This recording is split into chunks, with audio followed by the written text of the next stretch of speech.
आप सभी विश्वासी भाई बहन को जय मसीह की। आपको हमारे YouTube चैनल गौरव मसीह में स्वागत करता हूँ। निर्गमन अध्याय 38 में परमेश्वर के रहस्यमय तथ्य के बारे में आज हम जानेंगे। परमेश्वर के पवित्र वचन के बारे में हम जानेंगे। तो दोस्तों, वीडियो को अनदेखा न करें, वीडियो को बिना स्किप किए हुए पूरा देखिए। आज का हमारा टॉपिक है पवित्र तंबू के चारों ओर का आंगन के बारे में, होम बलि की वेदी के बारे में। आज हम इन सभी तथ्य के बारे में जानेंगे। दोस्तों, यदि आप इस वक्त इस वचन को सुन पा रहे हैं, इसका अर्थ है स्वयं परमेश्वर ने आपको चुना है अपने इस वचन को सुनने के लिए और आप परम सौभाग्यशाली हैं। तो दोस्तों, आपसे निवेदन है, अगर आप इस चैनल में पहली बार आए हैं तो चैनल को सब्सक्राइब कर लें, साथ ही बेल आइकन की घंटी को दबा दें ताकि सबसे पहले वीडियो आपके पास पहुंचे। जय मसीह की। दोस्तों, जब उसने होम बलि की वेदी बनाई, यह वेदी होम बलि के लिए उपयोग में आने वाली थी। यह वेदी होम बलि के लिए उपयोग में आने वाली थी। उसने बबूल की लकड़ी से इसे बनाया। वेदी वर्गाकार थी। यह 7.5 फुट लंबी, 7.5 फुट चौड़ी और 7.5 फुट ऊंची थी। उसने हर एक कोने पर एक सींग बनाया। उसने सींगों को वेदी के साथ जोड़ दिया। तब उसने हर चीज को कांसे से ढक लिया। तब उसने वेदी पर उपयोग में आने वाले सभी उपकरणों को बनाया। उसने इन चीजों को कांसे से ही बनाया।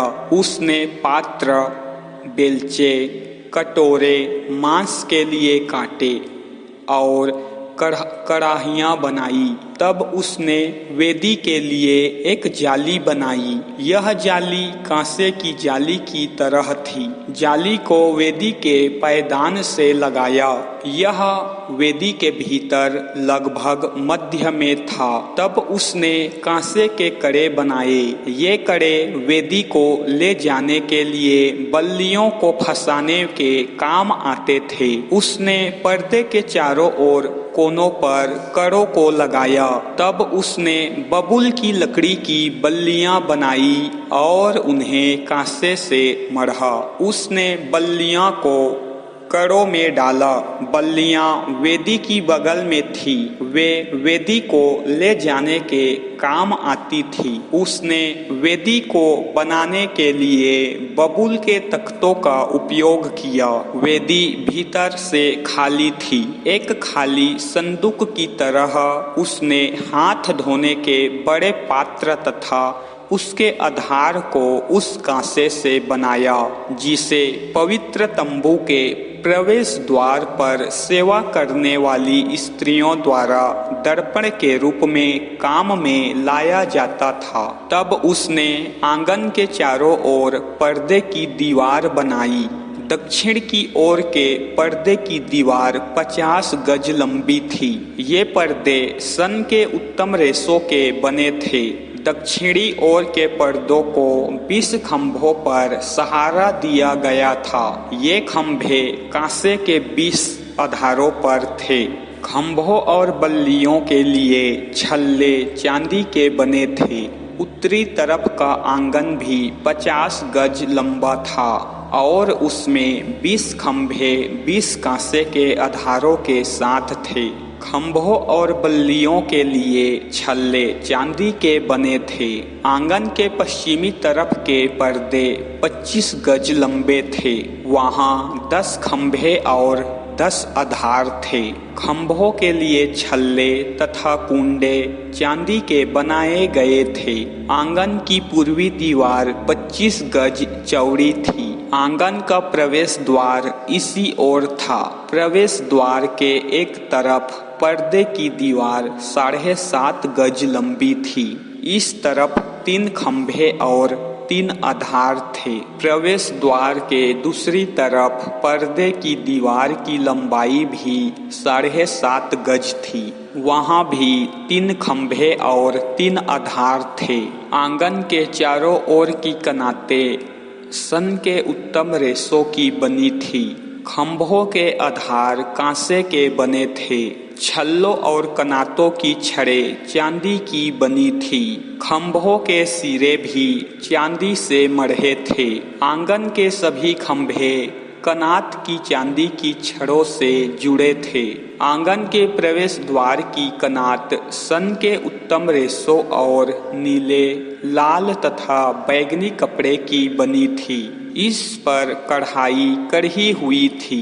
कनात 10 गज लंबी और 2.5 गज ऊंची थी। ये उसी ऊंचाई की थी जिस ऊंचाई की आंगन की चारों ओर की कनातें थी। कनात 4 खंभों और 4 कांसे के आधारों पर खड़ी थी। खंभों के छल्ले चांदी के बने थे।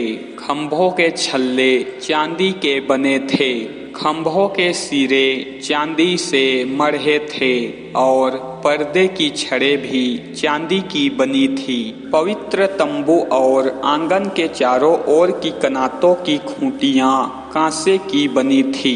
मूसा ने सभी लेवी लोगों को आदेश दिया कि वे तंबू अर्थात साक्षी पत्र का तंबू बनाने में काम आई हुई चीजों को लिख ले।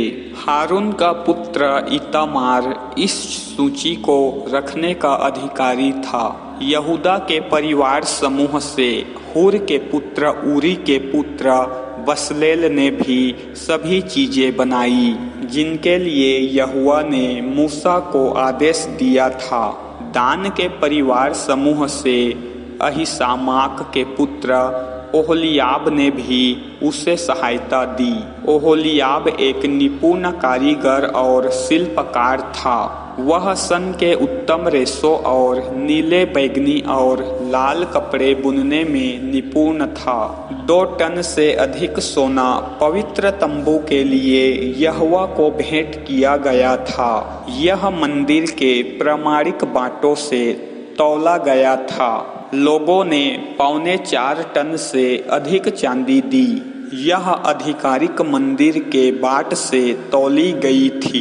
यह चांदी उनके द्वारा कर वसूल करने से आई। लेवी पुरुषों से 20 वर्ष या उससे अधिक उम्र के लोगों की गणना की। 6,03,550 लोग थे और हर एक पुरुष को 1 बेका चांदी कर के रूप में देनी थी। मंदिर के आधिकारिक बाट के अनुसार 1 बेका आधा शेकेल होता था। 4.25 टन चांदी का उपयोग पवित्र तंबू के 100 आधारों और कनातों को बनाने में हुआ था। उन्होंने 75 पाउंड चांदी हर एक आधार में लगाई। अन्य 50 पाउंड चांदी का उपयोग खूंटियों, कनातों की छड़ों और खंभों के सिरों को बनाने में हुआ था। 26.5 टन से अधिक कांसा यहोवा को भेंट चढ़ाया गया।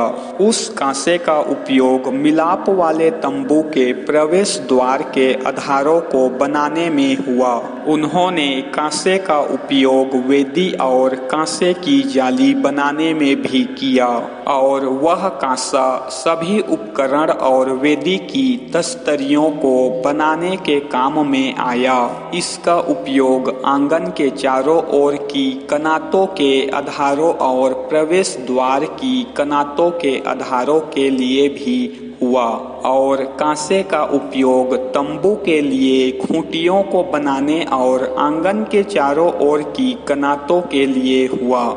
दोस्तों, अगर यह वचन आपको अच्छा लगे तो कमेंट बॉक्स में कमेंट जरूर करें, साथ ही जय मसीह की लिखें। दोस्तों, हमारा चैनल यदि आपको अच्छा लगे तो चैनल को सब्सक्राइब करें, साथ ही हमारे वीडियो को लाइक करें। और कमेंट बॉक्स में कमेंट करें, साथ ही शेयर जरूर करें। परमेश्वर आपका हर एक मनोकामना पूर्ण करेगा।